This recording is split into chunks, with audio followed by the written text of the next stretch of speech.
Mis hermanos, buenas tardes. Vamos a continuar con este estudio de la eclesiología bíblica. Estamos viendo el sistema de gobierno bíblico o algunos principios generales que la Biblia da de cómo debe ser gobernada una iglesia. Luego de haber visto que el Cristo es la cabeza de la iglesia, que Cristo designó como su vicario al Espíritu Santo, quien dotó a los profetas y apóstoles escogidos por Cristo para que pusieran el fundamento de la iglesia, y en ese sentido ellos gobiernan a la iglesia universal de todos los tiempos.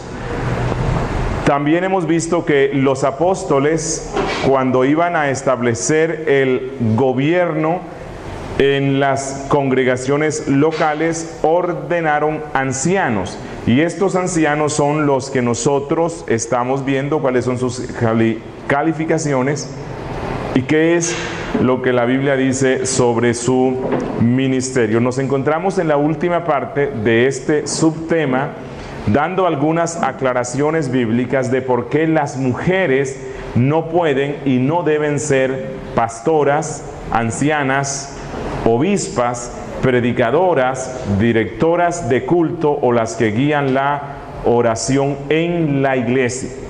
Hemos dicho, que Pablo, cuando da los requisitos para ser anciano, los pone en el contexto de hombres, y una de las cosas que él dice es que sea marido de una sola esposa y no a la inversa.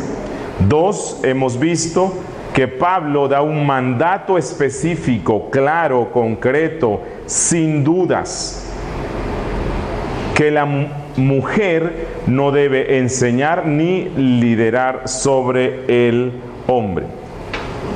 Hemos visto que Pablo mismo también nos muestra que dentro de la estructura de gobierno que hay en el mundo que Dios hizo, primero está Dios, quien es la cabeza máxima, luego Cristo, luego el hombre y luego la mujer. Ok. Si nosotros vamos a Efesios capítulo 5, desde el verso 21 en adelante, creo que aquí tengo sí. Efesios 5 del verso 21 al 33. Allí vamos a encontrar que Pablo da instrucciones para las relaciones humanas,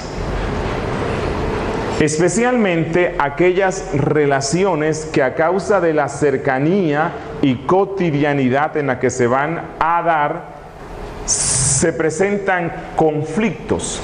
No sé si se han dado cuenta, pero nosotros somos muy conflictivos, ¿cierto? El ser humano, a causa de su pecado, es muy conflictivo, y entre más estrecha la relación sea, más conflictos hay. Es decir, entre más cercano y cotidiano sea la relación con una persona, ella va a conocer y va a sufrir más mis pecados. Mis pecados afectan más a las personas con las cuales convivo más y viven más cerca de mí. Esto significa que en mi caso, como hombre casado, la persona que más sufre y conoce mis pecados es mi esposa. Luego, mis hijos. Porque son las personas con las cuales convivo a diario de una forma cercana y estrecha. Y otra cosa, hay otras personas con las cuales comparte uno por lo menos 8 horas diarias, las cuales también van a ser afectadas por mi pecado, es decir, la empresa, el empleo. Así que Pablo, en Efesios 5, desde el verso 21 hasta el 6, no recuerdo 6 qué, Pablo da instrucciones sobre las relaciones más cercanas. La relación esposo y esposa, que es la relación padre-hijo, la relación empleado-jefe. Y Él da ciertos mandatos para que estas relaciones funcionen bien, como dije, porque al ser tan estrecha, los pecados del uno se suman con los del otro, hay chispa y se prende un incendio. Hablando acerca de todo esto, Pablo introduce el tema diciendo en el verso 21, sujetaos los unos a los otros en el temor de Dios.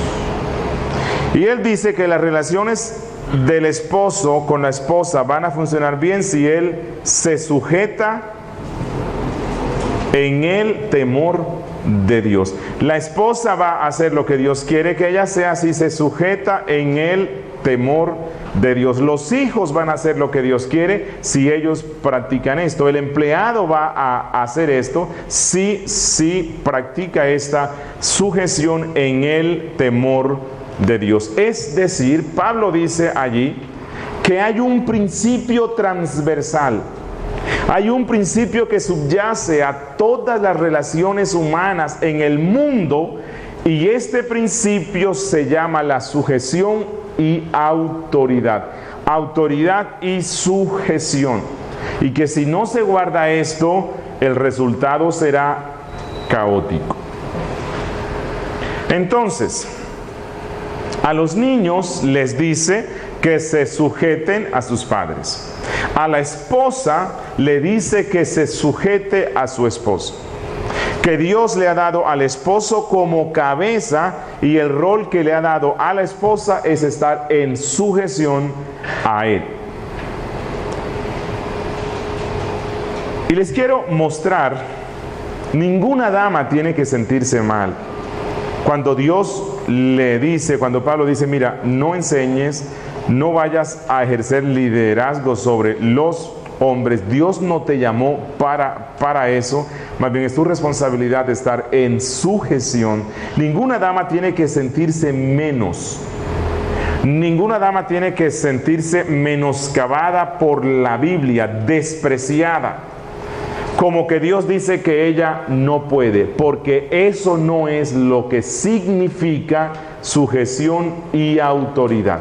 Cuando Dios le dice que no puede ser pastora, que no puede ser predicadora, directora de cultos, de las oraciones, líder sobre los hombres, no es porque ella no tenga la capacidad para hacer ciertas cosas. Hay mujeres que tienen capacidades para predicar de una forma más clara que algunos hombres, pero no lo deben hacer porque hay una prohibición bíblica. El principio de autoridad y sujeción Dios lo ha puesto en la creación, y cuando eso se viola, el resultado es caos. Pensemos un poco en la luna. La luna es un astro grande que constantemente gira en torno a otro astro, en torno a la Tierra.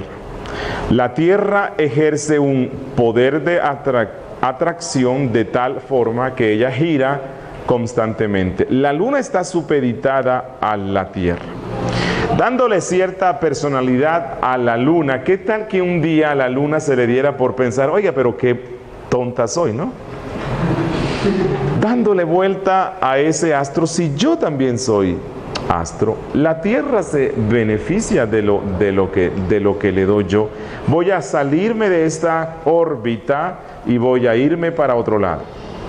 Bueno, los científicos dicen que si la luna se saliera de su órbita, sería su propia destrucción. Dios la diseñó para que ella siempre esté en sujeción a la Tierra. Pero la Tierra gira en torno a otro astro más grande, que es el Sol. La fuerza de atracción del Sol produce que ella gire constantemente, y en esta dependencia del Sol y girando en torno al Sol, ella puede tener vida y puede dar vida, y todo lo que se ve aquí.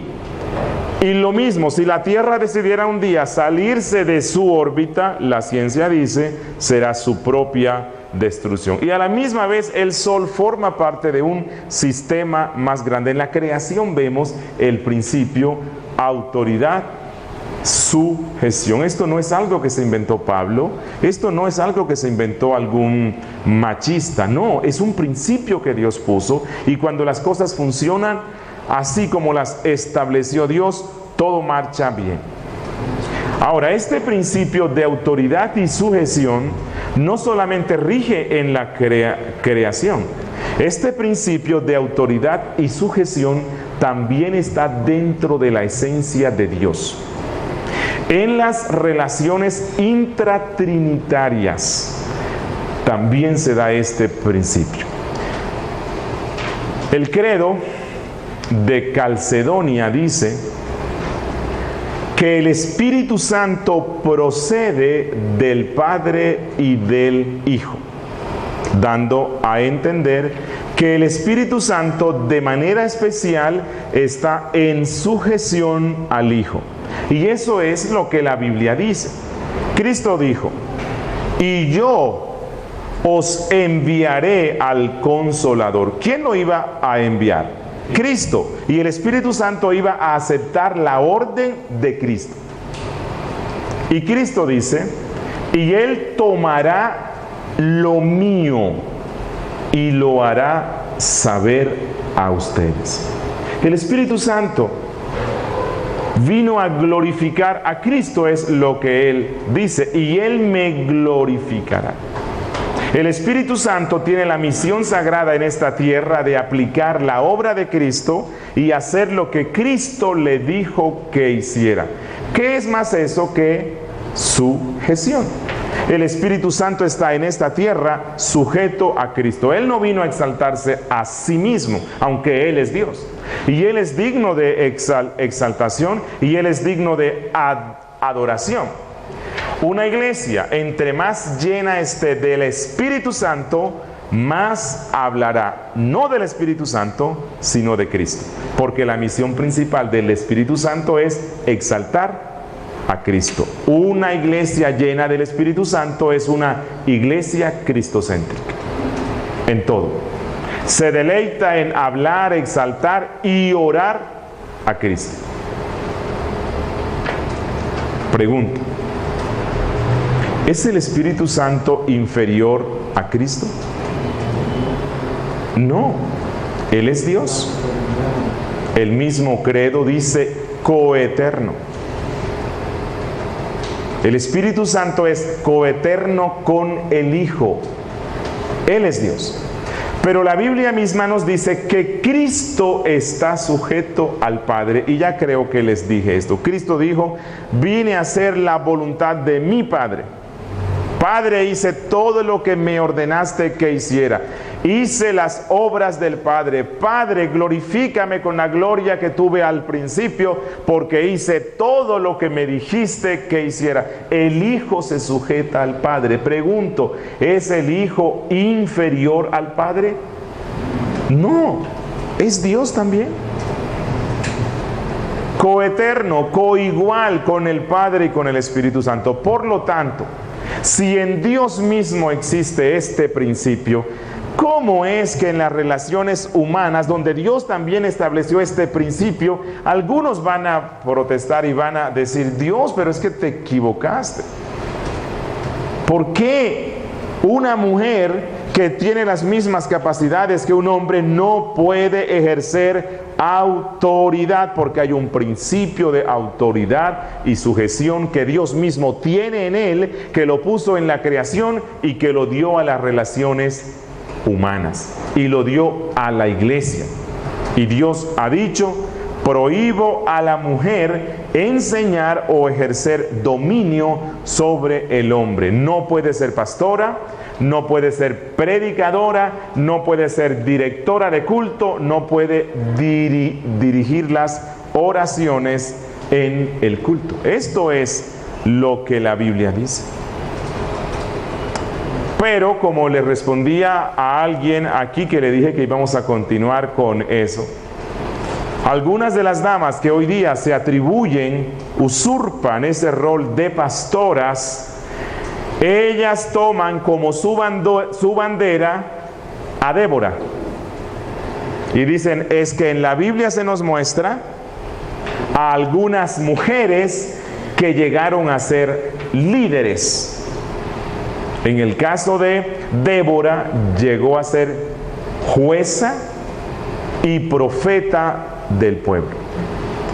Pero les quiero mostrar que Débora jamás aceptaría que las modernas pastoras la tomaran como su bandera, porque la bandera de Débora es otra. Voy a resumir aquí un poco. Cuando el jefe del ejército que se llamaba, ¿cómo es que se llamaba? Barak. Iba a ir a la guerra, los ánimos del pueblo, de los hombres, eran tan débiles,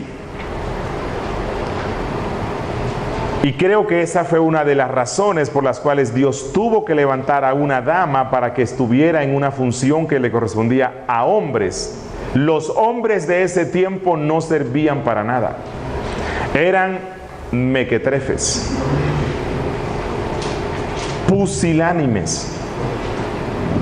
Y cuando en la iglesia los hombres no sirven para nada, sino que causan vergüenza al nombre de Cristo por su flaqueza y debilidad, para su vergüenza, Dios levanta mujeres. Y eso fue lo que pasó con Débora. Débora jamás se sintió como, por fin las mujeres tenemos el sitio que nos merecemos. Nunca. Débora no pensaría como las pastoras de hoy día. Cuando Débora lo llama y le dice, ¿qué haces aquí? Es tu responsabilidad ir con el ejército a la guerra, ¿no te lo dijo Dios? Y él dice, sí, Débora, yo voy, pero si tú vas, si no, no voy. Eso era una vergüenza. Hay un texto de la Biblia, no recuerdo en qué parte es, donde dice que el ánimo de los hombres era como el de las mujeres, dando a entender que eran hombres prácticamente afeminados. Bueno, en esos tiempos, Dios levanta mujeres para vergüenza de los hombres. Y Débora dice, voy a parafrasear, ¿cómo? ¿Quieres tú que una mujer vaya y te acompañe a la guerra? Y él dice, sí, Débora, ven. Débora dice, bueno, si tú quieres eso voy, pero sépase que si Dios nos da la victoria, se dirá que Dios le dio la victoria a una mujer. ¿Qué refleja eso? ¿Cuál era la filosofía, la teología de Débora? ¿Como la de las pastoras de hoy día?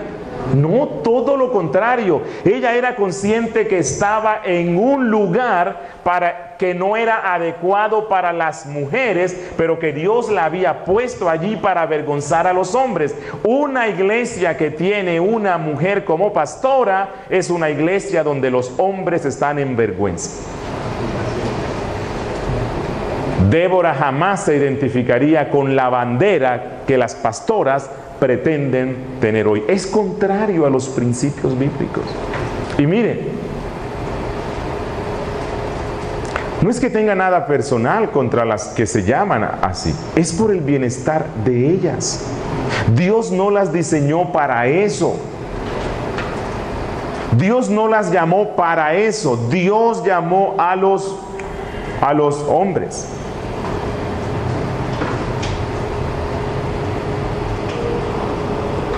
Las mujeres, cuando Dios las pone en el rol de sujeción al hombre, es un acto de bondad de Dios que las quiere proteger. Es un es una protección. Dios las guarda y Dios las pone bajo el cuidado de hombres. Si en Efesios 5:21 Pablo dice que la esposa esté sujeta al esposo, y Pablo dice que el esposo le es dado a su esposa como cabeza, pero ¿cabeza para qué? ¿Para ser autoritario, déspota, monárquico? No. Pablo dice que Dios le da el hombre como cabeza a la mujer especialmente para tres cosas: para amarla, así como Cristo amó a la iglesia; para santificarla, así como Cristo santifica a la iglesia; y para proveerle, así como Cristo provee a la iglesia. Eso es protección. Y ahora, si el hombre es dado como sacerdote, como cabeza espiritual de la esposa en su casa, ¿cómo así entonces que una mujer va a ser sacerdote y cabeza espiritual de una iglesia donde está su esposo y donde hay otros hombres? Es una contradicción. Pero es una bendición para las damas cuando ellas se sujetan a la estructura y al rol que ha dado Dios. Y no es porque Dios sea machista, como algunas dicen.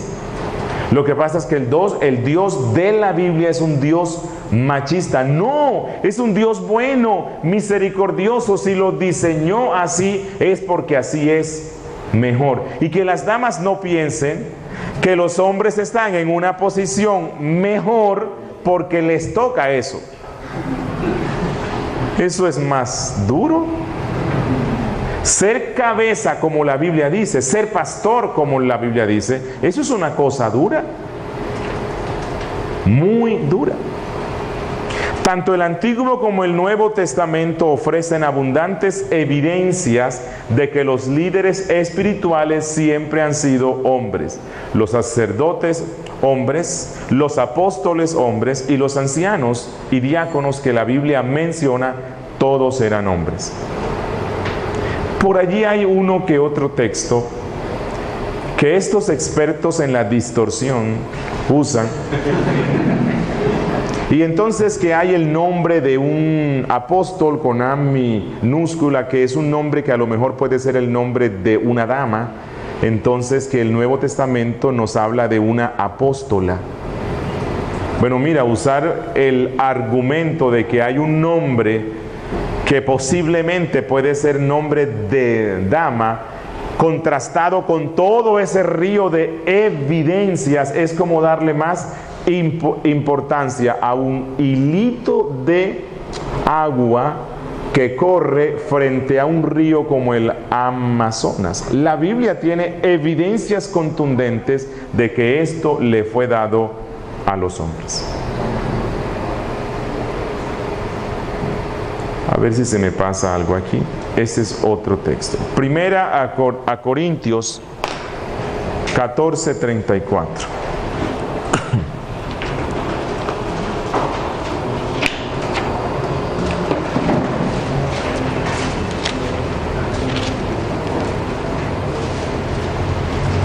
Primera Corintios 14:34 dice Pablo: vuestras mujeres callen en las congregaciones, porque no les es permitido hablar, sino que estén sujetas, como también la ley lo dice. O sea, esto es algo que está en el Antiguo y en el Nuevo Testamento. Y si quieren aprender algo, pregunten en casa a sus maridos, porque es indecoroso que una mujer hable en la congregación.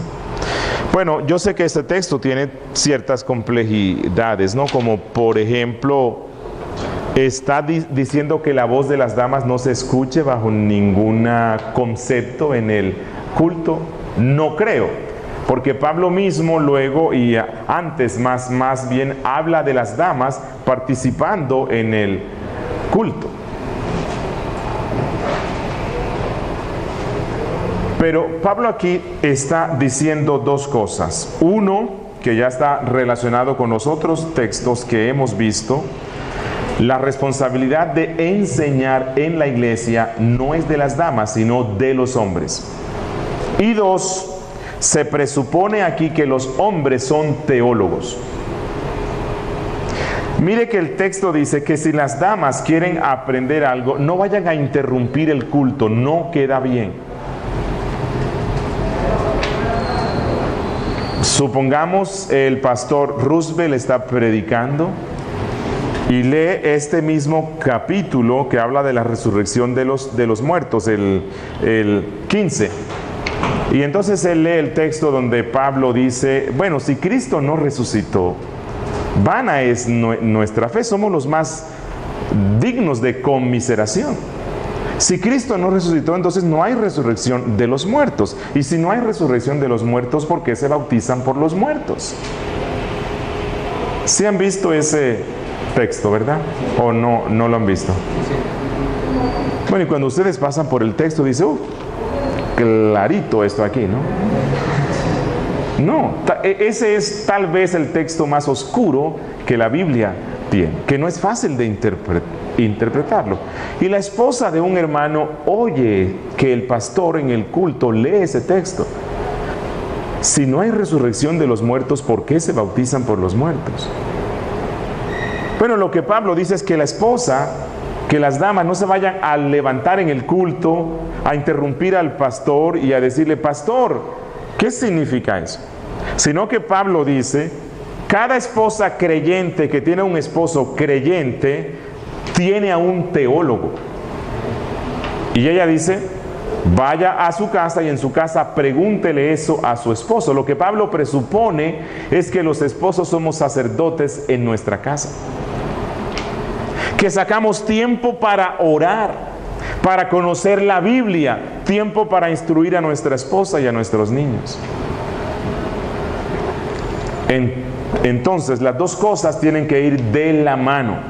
La mujer está en sujeción, pero el hombre asume su responsabilidad.